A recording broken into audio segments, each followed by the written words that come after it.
I'm Andrew Schwartz, and you're listening to The Truth of the Matter, a podcast by CSIS where we break down the top policy issues of the day and talk with the people that can help us best understand what's really going on.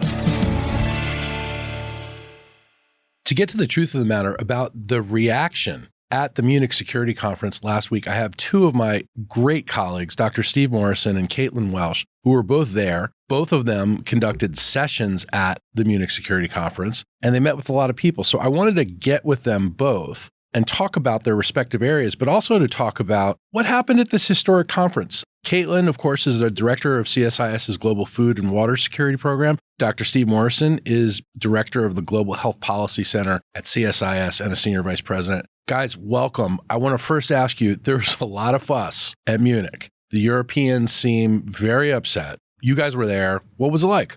Well, just to give you a quick recap, right? We had, even before Vice President Vance came and delivered his remarks on Friday, the 14th of February, you had the revelation that on the 12th, 2 days prior, that President Trump had spoken for 90 minutes with President Putin. So we had this big, okay, there's a process that's starting. I think it was the first time in years that a president had spoken to. So that was a bit of a thunderclap, oh my gosh, this has happened. And it's signaling the start of a Russian-U.S. rapprochement and a set of discussions around seeking a settlement on Ukraine that's being handled sort of exclusively between these two heads of state. So that revelation had come about. And then you had DOD Secretary Hegseth make a statement that would seem to be preemptory around the negotiations, saying, no return of land and no access to NATO. Those are off the table. For Ukraine,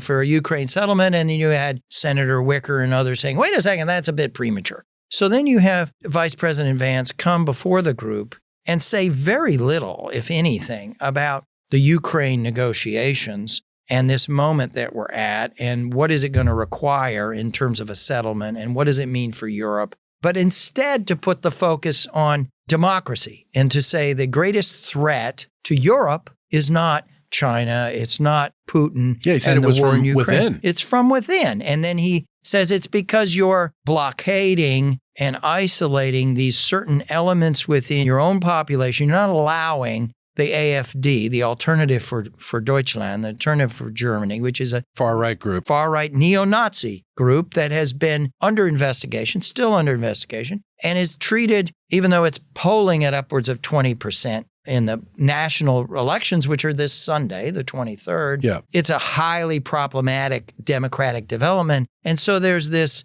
Well, and let's also say, just for context, the other parties in Germany, conservative or progressive, have both said they don't want to work with AfD. And even though AfD, may command about 20% of the vote, right, they don't want to form a coalition government with them. So that's the context in Germany. So this message of legitimation and seeming to align with the AfD from the vice president came as a shock to that audience. It was also coming in a period when the vice president turned down the opportunity to meet with the Chancellor Scholz, but had accepted, and soon after this speech, met with Alice Weidel, the head of AfD. So those are the facts of what happened there. And I think it's valuable for us, Caitlin and myself, simply to sort of offer some reflections on what we witnessed, because this was a thunderclap moment. And this is a big kind of shock moment. And Europeans were stunned.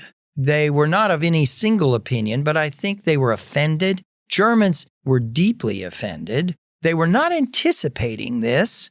And it also evoked more fear and anxiety around how is Europe going to organize itself to get a just peace in Ukraine that's not going to give away the store and leave Europe even more vulnerable to the Russians rolling over the Baltics or continuing to be a threat to Ukraine and Poland and elsewhere. Well, it was interesting, and I want to hear your views on this, Caitlin, but, both of you emailed me from the Munich Security Conference, and I knew you were there, of course, and Steve, you've been going there a long time. Caitlin, this was your first conference. I was struck by your emails and the reactions, because I read a lot of the coverage. Yeah. Some of it was breathless. Some of it pointed out that, this is a more muscular Trump-Vance foreign policy. So there was some favorable coverage. There was some unfavorable coverage. there was a lot of coverage about the Europeans being quite out of sorts. So I wanted to ask you about that, Caitlin. Thanks, Andrew. And thanks for having me back. That's a perfect place to start because in speaking with some other participants in MSC, one was a former NATO official, for example, he remarked that this is the most disorienting MSC he'd ever participated in. MSC, Munich Security Conference. Munich Security Conference, yeah, exactly. Because leading into the vice president's speech, and that was a speech by the highest ranking U.S. official there were expectations that he would tie together the threads that were introduced by the president, by Secretary Hegseth about Ukraine, and make an announcement on Ukraine. That was the talk in Munich, that there would be some big announcement on Ukraine. Sounds logical given what was going on in the news. Precisely. And when that was not at all the focus, and when the focus completely shifted, folks that first were confused and they were thinking about why is it that the vice president took the approach that he did. Some were thinking that maybe he simply wanted to talk to a domestic audience. Maybe he was muzzled on Ukraine. Maybe there was a directive that other senior U.S. officials would be the ones negotiating on Ukraine and not him. Soon after that, it wasn't really a conversation about why, but what. What does this mean? And essentially, it's a departure of 80 years of tradition in the U.S. European alliance. Well, so how is it a departure of 80 years? Departure introduced by the vice president's speech and also in the events that have followed, in that the United States is distancing itself from Europe and becoming closer to Russia, at least at the highest levels, signaling a desire to become closer, which threatens the underpinning of some of our basic institutions, such as NATO. What does it mean for NATO when the United States decides that it wants to be close to Russia and completely cut out Ukraine and European allies from peace negotiations, for example? So that's different than JD Vance's speech, really. JD Vance's speech is related, but what you're talking about is the United States announced that it would negotiate directly with Sergei Lavrov, and they would negotiate in Riyadh, Saudi Arabia, without any other Europeans, without the Ukrainians, most notably. I read editorials by the FT's Gideon Rachman, who said the Europeans now believe the United States is an adversary, not an ally. So that's the departure you're talking about? Yeah, essentially, with friends like the United States, who needs enemies? It was the sense among Europeans. Well, that's offensive. Steve, some people are skeptical of the criticism that Vice President Vance and President Trump are getting. And they're saying, it's about time somebody was provocative to the Europeans. And maybe that's what Vance was trying to do. He was trying to be provocative. And, what he did was he was trying to put the Europeans back on their heels, maybe. But as you're describing it, it was much more than that. The Europeans were quite upset. How did you see it?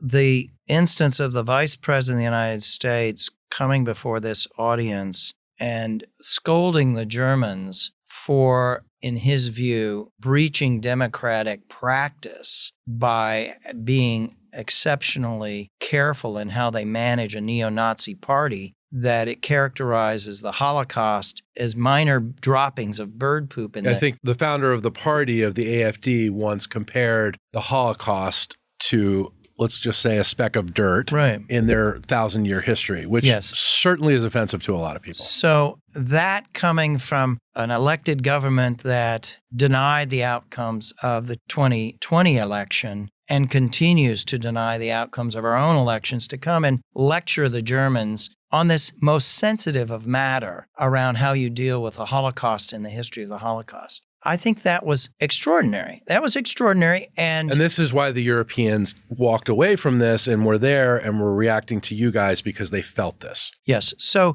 let me offer a few other thoughts. I mean, the following day, of course, the following morning, Chancellor Scholz gave his scheduled speech, followed by President Zelensky giving his scheduled speech. And what happened there? What you had revealed at that moment was the depth of outrage around this intervention by Vance and the broader picture of what was happening and the fear around what this means in terms of Europe being on its own.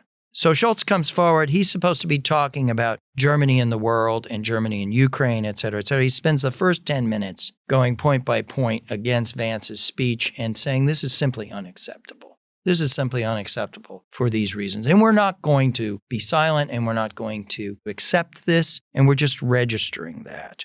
On moral grounds, on political grounds, this is unacceptable, and this is a breach of trust and marks a possible end of the Transatlantic Alliance. Okay, so when you ask what's the significance is this thunderclap moment seemed to suggest that we are now in a deep breach. Maybe it's not terminal. Maybe it can be reversed in some fashion, but something far deeper and more dangerous than anybody has seen before in the last 70 years, and certainly since the Munich Security Conference was launched in 1963. And then he moved from that point to talk about what does Germany need to do in its next elected government in order to be able to deal with the threat from the Russians and to be able to secure peace in Europe in the context of a negotiation over Ukraine's future. And he said, we have no choice. Germany has no choice but to find an additional $30 billion a year for security. And we have to be able to find that funding without sacrificing our social welfare commitments to our population and without undermining our infrastructure and all the other things that the German government is there to do. And we have to also figure out a way to have a much more unified Europe here because Europe is now on its own. It has to begin to think and act as its own party. And then Zelensky comes on after that and says pretty much very similar thematics. We're part of Europe. We've got to begin organizing ourselves in a different fashion. We are not organized. Europe is not unified. We don't have the defense capabilities in place to stand up. We don't have the unity. We don't have the resources. How are we going to move forward in this period? If we're alone, if we don't have the United States as part of our allied coalition. If we're alone. So what happened was really the Vance speech, preceded by these other things we talked about, led to this revelation or opening of this possibility of a terminal breach and the shock that followed from that and the discussion around, well, how are we going to cope with this? I just mentioned that. I mean, we know that individual European powers are in a very weak point, right? We know that Germany's transitioning electorally. We know that France is poised to be transitioning. We know that UK is in a weak position. We didn't hear that much from the EU and EC leadership. They were somewhat more quiet here. We know that the governments are in a fiscally difficult. We know that growth is slowed. The gap of technological advance between Europe and the United States continues to widen. There's enormous anxiety around that. There's enormous anxiety about meeting their defense requirements in the midst of a stalled economy. And they're all struggling with their own form of populism in similar to we're dealing with, a very populist government. They're facing these populist challenges themselves. And so the traditional order is in these places. The traditional order. Yeah. And, the Munich Security Conference has had a couple of thunderclap moments, right? Putin gave his famous address in 2007 in which he said, the West is abusing us and we're not going to stand by it. I mean, it was a very defiant, just watch what we do. We are going to push back hard. And it was not a feel good. It was, we've come here in order to confront and let you know that we are embarking on a process of challenging and trying to supplant European dominance in this period. We've had a couple of other thunderclap moments. I mean, I was there in February of 2020 at the very beginning of COVID when the Chinese were there at a town hall that I moderated with the WHO, in which the Chinese were saying, we don't accept any of the facts you've put forward here in terms of the early stages of this COVID outbreak. And that was at the point where it hadn't spread around the world or was just starting to? Just starting. And the Chinese knew that the outbreak was happening in their country, but they had denied it at your session. Right. There's been these dramatic moments, but I think what happened with Vice President Vance in his speech, followed by what we talked about with Chancellor Scholz and President Zelensky, will go down as one of the defining moments of the Munich Security Conference over its multiple decades. Okay, so Caitlin, you're there. This is your first time there. And what were people saying to you as you were meeting with them, as you were facilitating your own sessions? Great question. When it comes to global gatherings like this, the things that get attention are the major speeches and the major bilateral meetings. Those make the headlines, but there's so much more activity that takes place below the surface. And in some senses, I observed that things were carrying on as usual because relationships remain strong at levels below that highest level. And then in other senses, there were signs that things were really changing. So I was there for the food security track of the Munich Security Conference. This is a new track. A few years ago, there were no events on food security at MSC. This year, there were at least 8. CSIS hosted one of the 8. And the reason that MSC has decided to increase its focus on this is given the global shocks to food security brought on by COVID and brought on by Russia's invasion of Ukraine. Really, no country was left untouched. And, I understand why food security is critical to national security and global security, but talking to officials on the ground, the way that they digest this is that food insecurity, number one, is a signal for conflict and unrest. And then on the flip side, post-conflict, unless you provide food security and water security and health security and other elements of human security, then you're not going to have stabilization of society. So military action is not enough. You need all these things in place. So that's why it's important in their mind. At CSIS, we take this a little bit further, looking at how food security relates to unrest and instability. So, for example, high food prices have been a factor in instability from the French Revolution to Tiananmen Square to the Arab Spring. We look at how food insecurity contributes to unplanned migration. It's a factor in decisions to migrate from Africa into Europe, from Central America into the United States right now. And finally, we look at how food insecurity creates openings for bad actors to have influence at the national level. For example, how President Maduro has traded food for votes in Venezuela, how ISIS takes control of food distribution facilities for influence in Syria. And then at a global scale, we're seeing this phenomenon play out as well, where actors hostile to the United States use food insecurity for influence. For example, Russia causes food insecurity around the world and also uses its food through trade and free food to have influence in countries. So for all of these reasons, food security really is a national and global security issue. And in these conversations that we were having with heads of the largest food security organizations, the most prominent research institutes, what we were hearing was that essentially they were processing the absence of U.S. leadership brought on by pausing our foreign assistance and dismantling our aid infrastructure. And this means two things, most importantly. Number one is the lack of U.S. expertise on the ground. So there are going to be impacts on the ground because of the absence of the United States and our partners. And second of all, what you're seeing is that they are processing the United States as an unreliable partner in these things. And you see these organizations saying that the United States is not a reliable partner, not a reliable funder. We need to look elsewhere for our funding. And when that happens, other funders, being, other entities, other countries, have more influence in these organizations and have more influence in these places that the organizations operate. So through these conversations, it was as if we were watching the retreat of the U.S. from leadership on these issues and the dismantling of U.S. influence in real time. Interesting. So, Caitlin, you facilitated a workshop on food and water. Mm-hmm. What was that like amidst this landscape?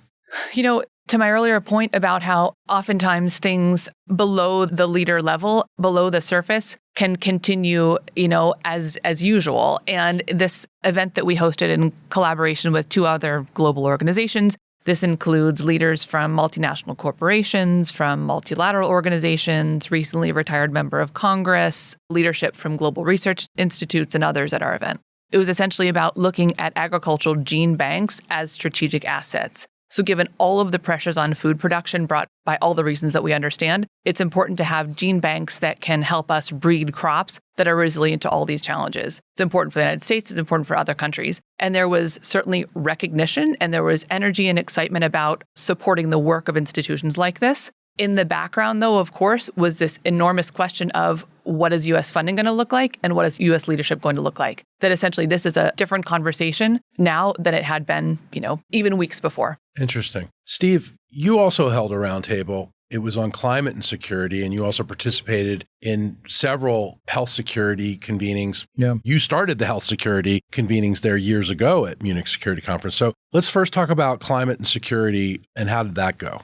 Thank you. We met late Saturday, so it was at the end of 2 full days. So a lot of the people that came to this convening, it was about 12, 13, very prominent, very diverse set of folks. We had senior leadership from the military, from the Senate, U.S. Senate, from Norway, from the French government. We had very senior philanthropic foundational support. We had the World Bank talking about the different dimensions of climate and security. Health, food, migration, economic stability and growth, the civilian and military interfaces of this. So people that came had lived through those 2 days, right? And they'd had a chance to cogitate on what had happened, and then they came in the room. I was very encouraged, first of all, by the turnout and the quality of the conversation. and the prominence and diversity of those who came in, it was not all doom and gloom. There was a recognition on the roster, let's say, there was a recognition that what had happened in the U.S. in terms of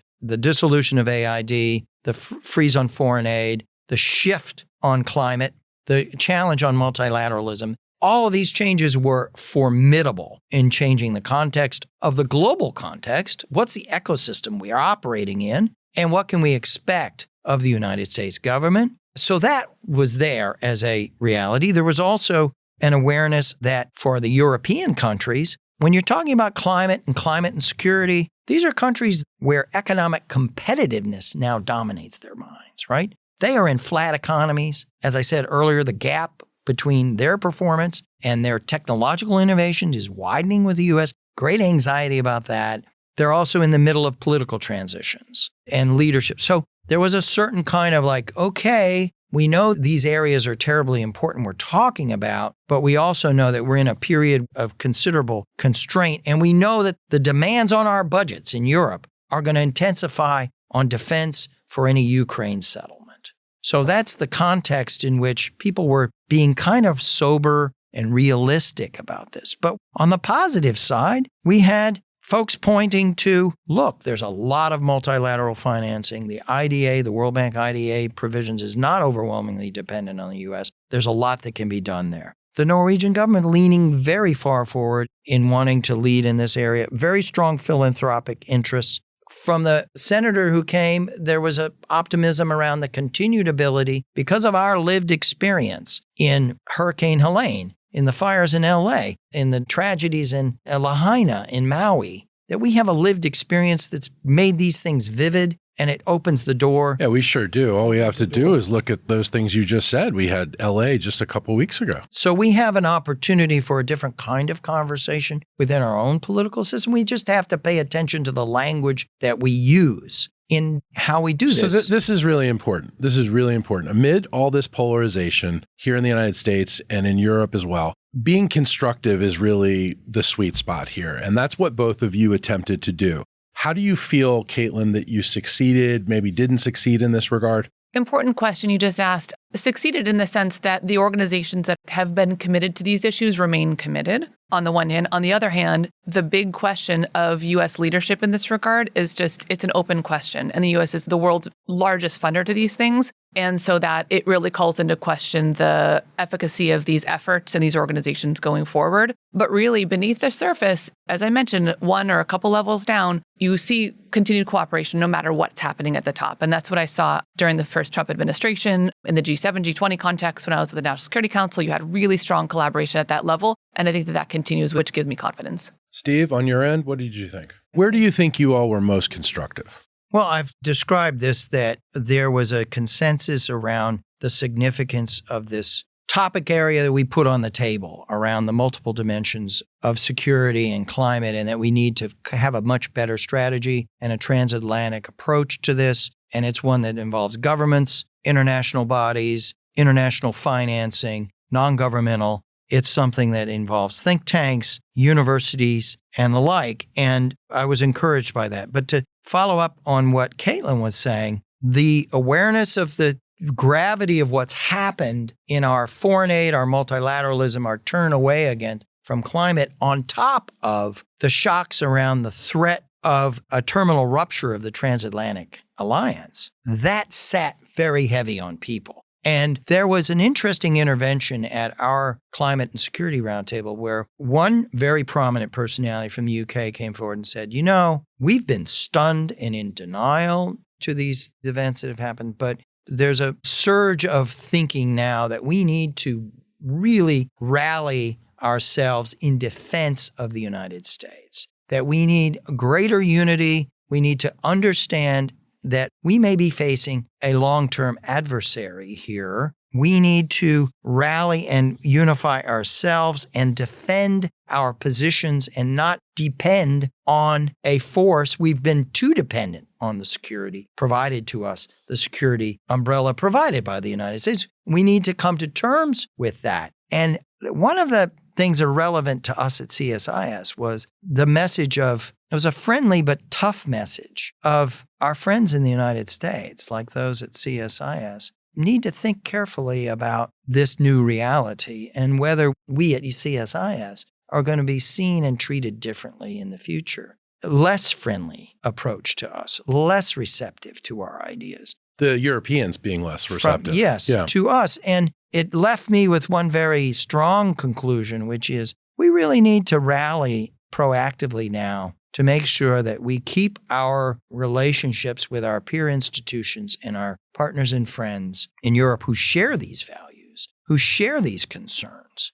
that this doesn't break in the midst of this bigger rupture in the U.S. I mean, let's hope that what looks like a rupture is somehow averted or modified or mitigated to some degree. Let's hope. Maybe it's not a rupture, maybe it's a ripple. And so some interpreters have said, don't overreact, see what comes next. Well, what we've seen come next in terms of the escalation of Trump's rhetoric around Putin and around Zelensky doesn't give me pause to think that the Europeans 3 or 4 days later are feeling any less stunned and shocked by this. They're feeling more. But let's think in the long term. Let's think in the long term and let's leave open the possibility and hope that better sense prevails. But for us, I think for Caitlin, for myself, for others here at CSIS, we need to really think hard about how we're going to preserve those relationships with our partners and stay engaged into the future. I mean, the Munich Security Conference is built on the core values of the transatlantic cooperation, shared security concerns, shared democratic values. Those are now under threat. Those are on the table. And I think we're at risk of being marginalized or having those relationships trickle into affecting our relationships with our peers. Great. Well, thank you both for this. It's an eye-opening conversation. It's a conversation that has to be had. So thank you for your insight and for being there at Munich Security Conference representing our organization. Thanks for having us, Andrew. Thanks, Andrew. If you enjoyed this podcast, check out our larger suite of CSIS podcasts. From Into Africa, The Asia Chessboard, China Power, AIDS 2020, The Trade Guys, Smart Women, Smart Power, and more. You can listen to them all on major streaming platforms like iTunes and Spotify. Visit csis.org/podcasts to see our full catalog.